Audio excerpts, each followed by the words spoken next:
MA Hindi previous की हिंदी साहित्य के इतिहास की क्लास में आपका स्वागत है। पिछली क्लासों में हमने हिंदी साहित्य के इतिहास की परंपरा को देखा कि किस तरह से जो 1000 साल के लगभग हिंदी साहित्य का इतिहास हो गया। हिंदी साहित्य का लगभग जो 1000 साल का कालक्रम है उसको 4 कालखंडों में विद्वानों ने बांटा और इतिहास लेखन की परंपरा गारसा दत्तासी जो फ्रेंच विद्वान थे, गारसा दत्तासी से लेके जो फ्रेंच के विद्वान थे उनसे लेके और रामचंद्र शुक्ल तक आते आते प्रौढ़ता को प्राप्त हो गई। इससे बीच में मिस्र बंधु आए और मिस्र बंधु विनोद इनकी बुक का नाम है, किताब का नाम है। इन्होंने भी बहुत अच्छा प्रयास किया हिंदी साहित्य के इतिहास को लिखने का और जो कवियों का परिचय था वो बहुत ही प्रामाणिक माना गया।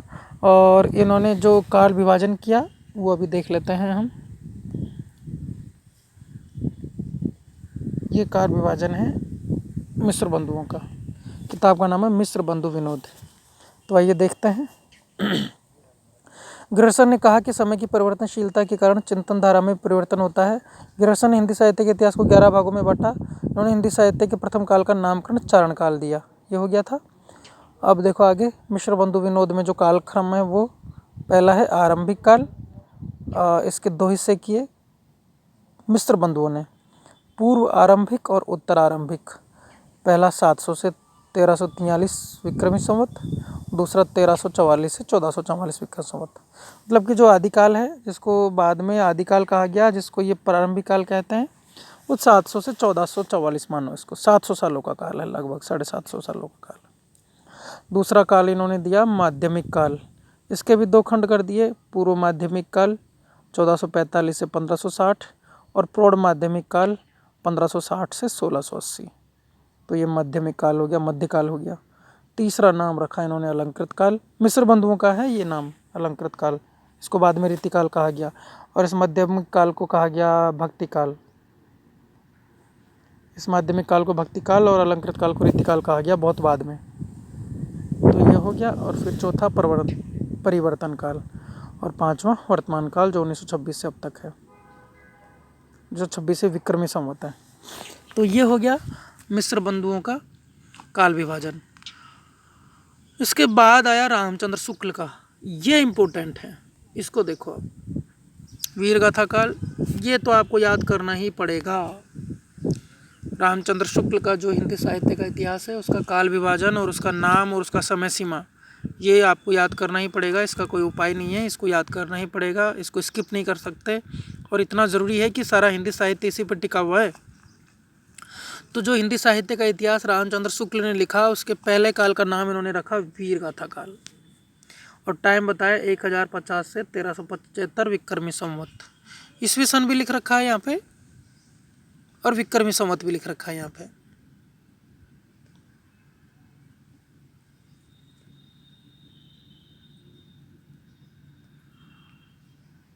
हाँ, 1050 माइनस 57 कर दो तो 993 ईस्वी आ जाता है। तो लगभग 1000 से 13वीं शताब्दी तक मानो ये। फिर दूसरा इन्होंने नाम दिया भक्ति काल।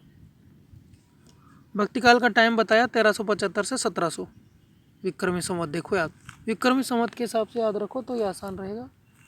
फिर चौथा काल देखो आप, इसमें था रीतिकाल, ये था 1700 से 1900 तक।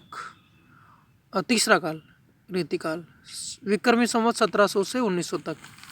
और चौथा काल देखो गद्य काल, ये था 1900 से 1843 तक। ये हो गया। अब एक बड़ी बात क्या है कि इन्होंने नामकरण किस हिसाब से रखा, कुछ तो आधार होगा नामकरण का। तो आचार्य शुक्ल के काल विभाजन एवं नामकरण के पीछे कारण क्या रहे? शुक्ल जी का वीरगाथा काल नामकरण विशेष अनुसंधान एवं खोज गवेषणाओं के आधार पर किया। उनके काल विभाजन के 2 आधार थे। किसी काल का नाम क्यों रखा जाए, क्या रखा जाए, इसके पीछे रामचंद्र शुक्ल ने 2 आधार बनाए।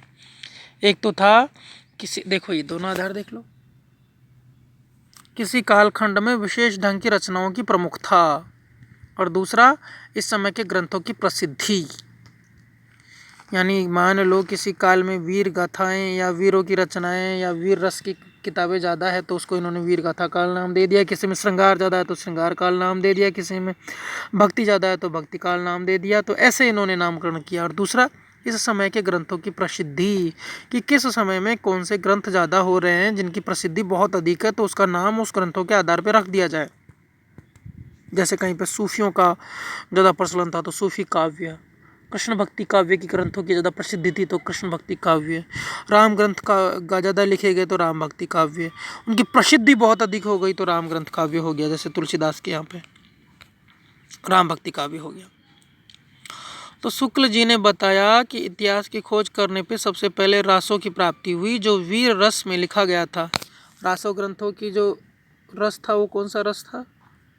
वीर रस। शुक्ल जी ने ऐसा माना। शुक्ल जी ने 12 ग्रंथों के आधार पर हिंदी के प्रथम काल को वीर गाथा काल नाम दिया। 12 किताबें उन्होंने ढूंढी और कहा कि देखो इन किताबों में वीरता के गीत हैं तो इस काल का नाम वीर गाथा काल होना चाहिए। ये 12 किताबें कौन कौन सी थी, इनका भी नाम आपको याद होना चाहिए। विजयपाल रासो इसका लेखक है, नल सिंह कृत। दूसरा, विजयपाल रासो नल सिंह कृत, हमीर रासो सारंगधर कृत, खुमान रासो दलपत विजय कृत, बिशल देव रासो नरपति नाल कृत, जो अपने देवली का बिशल देव है, बिशलपुर जिसने बसाया था। जो राजा तो था अजमेर का, लेकिन देवली में इन्होंने बिशलपुर बसाया है तो उसी के नाम पे बिशलपुर गांव पड़ा है जहाँ पे आज ये बांध बना हुआ है। 5वां है पृथ्वीराज रासो चंद्रवरदाई का, चंद्रवरदाई कृत पृथ्वीराज रासो। 6ठा है जय चंद्र प्रकाश भट्ट केदार कृत। 7वां है जय मयंक जस चंद्रिका। 8वां है परमाल रासो जगनिक का। 9वां है खुसरो की पहेलियाँ, अमीर खुसरो का। कीर्तिलता, कीर्तिपदा का, विद्यापति पदावली, ये तीनों के तीनों विद्यापति के हैं। कीर्तिलता, कीर्तिपदा का और विद्यापति पदावली। और परमाल रासो जगनिक का है और जय मयंक जस चंद्रिका मधुकर कवि की है और खुसरो की पहेलियाँ अमीर खुसरो की है। किंतु रामचंद्र शुक्ल के नामकरण को आचार्य हजारी प्रसाद द्विवेदी ने नहीं माना कि हम नहीं मानते इसका नाम वीर गाथा काल। क्यों नहीं माना?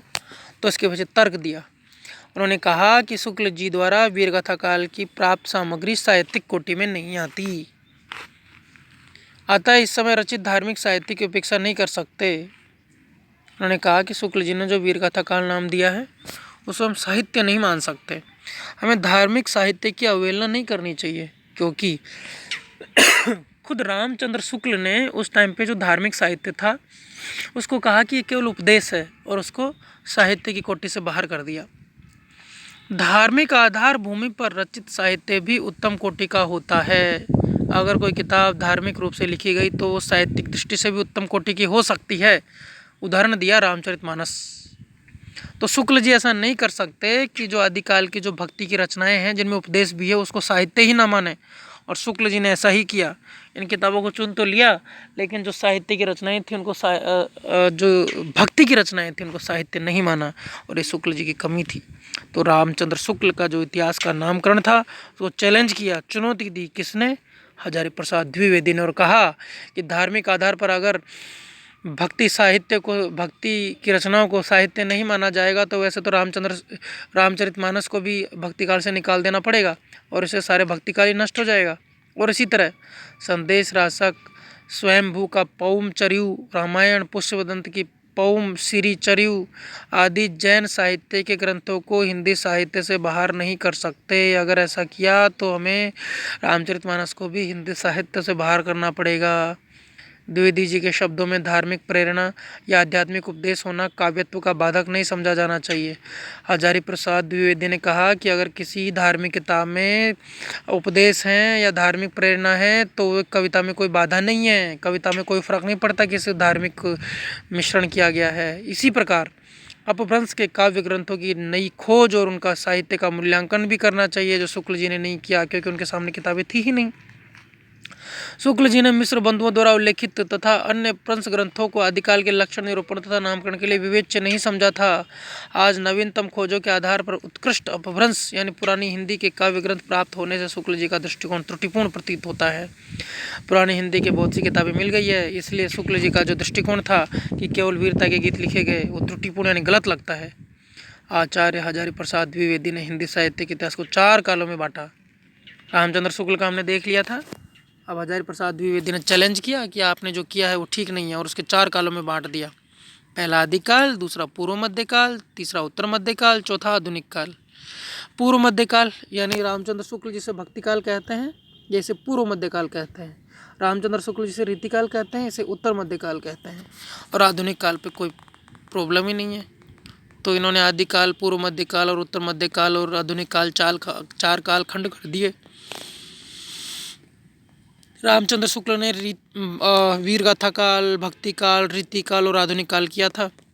इन्होंने आदिकाल, पूर्व मध्यकाल, उत्तर मध्यकाल और आधुनिक काल कर दिया। आपको ये याद रखना पड़ेगा। 4 आचार्य हजारी प्रसाद द्विवेदी ने हिंदी साहित्य के प्रथम काल को आदिकाल कहने के लिए अपना मत प्रकट किया और लिखा कि वास्तव में, वस्तुतः यानी वास्तव में हिंदी साहित्य का आदिकाल शब्द एक प्रकार की भ्रामक अवधारणा की सृष्टि करता है और श्रोता के चित्त में एक भाव पैदा करता है कि यह कोई आदि में मनोभावपन परंपरा विनिर्मुक्त काव्य रूढ़ियों से अछूत साहित्य का काल है। तो ठीक नहीं है। यह काल बहुत अधिक परंपरा प्रेमी और रूढ़िग्रस्त और सचेत कवियों का काल है। पंडित राहुल सांकृत्यायन ने हिंदी साहित्य के आदिकाल को सिद्ध सामंत काल कहा। राहुल सांकृत्यायन ने इसको सिद्ध सामंत काल कहा। उन्होंने माना कि ये काल सिद्ध आचार्यों के धार्मिक उपदेश, नैतिक दर्शन और आध्यात्मिकता से युक्त है। सिद्ध आचार्य हैं और सामंत भी हैं, तो सिद्ध सामंत युग कहा। डॉक्टर राम कुमार वर्मा ने इसको संधि काल या चारण काल नाम दिया, क्योंकि चारणों का काल था, चारण कवि थे। और संधि काल इसलिए कहा क्योंकि नई भाषा बन रही थी। इस नामकरण के 2 भाग में बांटने के पीछे कारण थे। संधि काल यानी 2 भाषाओं का संधि का काल था। चारण काल यानी चारण जाति के कवियों द्वारा राजाओं की यशोगान से प्रकट किया जाता है, तो को प्रकट करता है, जिसमें तत्कालीन राजाओं की शौर्य, वीरता और साहस का वर्णन है। उनके जीवन के प्रसंगों को अतिशयोक्तिपूर्ण बनाकर वर्णन करना है। आचार्य महावीर प्रसाद द्विवेदी ने इस काल को बीजोपन काल कहा, क्योंकि हिंदी साहित्य के बीज बोए जा रहे थे। उन्होंने बताया कि हिंदी साहित्य के प्रारंभिक काल में पूर्ववर्ती साहित्य के सभी काव्य, रूढ़ि और परंपराओं का सफलतापूर्वक निर्वाह किया। साथ ही साथ कुछ नवीन साहित्यिक प्रवृत्तियों का भी उदय हुआ जो अपने समुचित विकास के रूप में है। और श्री चंद्रधर शर्मा गुलेर ने हिंदी साहित्य के प्रथम काल को अपभ्रंश काल के नाम से संबोधित किया।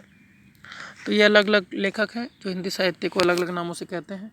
कोई अपभ्रंश काल कहते हैं, तो इसमें चंद्रधर शर्मा गुलेरी का भी आएगा जिन्होंने इसको अपभ्रंश काल कहा।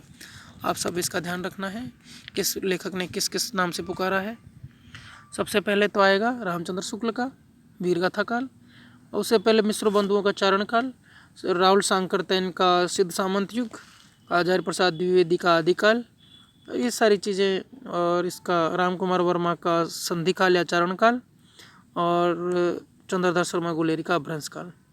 तो ये सब आप याद रखोगे और अपने निष्कर्ष में बताओगे कि इनमें से वीरगाथा काल या आदिकाल नाम सबसे बेस्ट है, क्योंकि आदिकाल में सभी प्रवृत्तियाँ आ जाती है। उसमें भक्ति भी आ जाती है, श्रृंगार भी आ जाता है और जो वीर गाथाएँ थी वो भी आ जाती है। और हिंदी साहित्य की शुरुआत हो रही थी, तो हम इसे आदिकाल कह सकते हैं।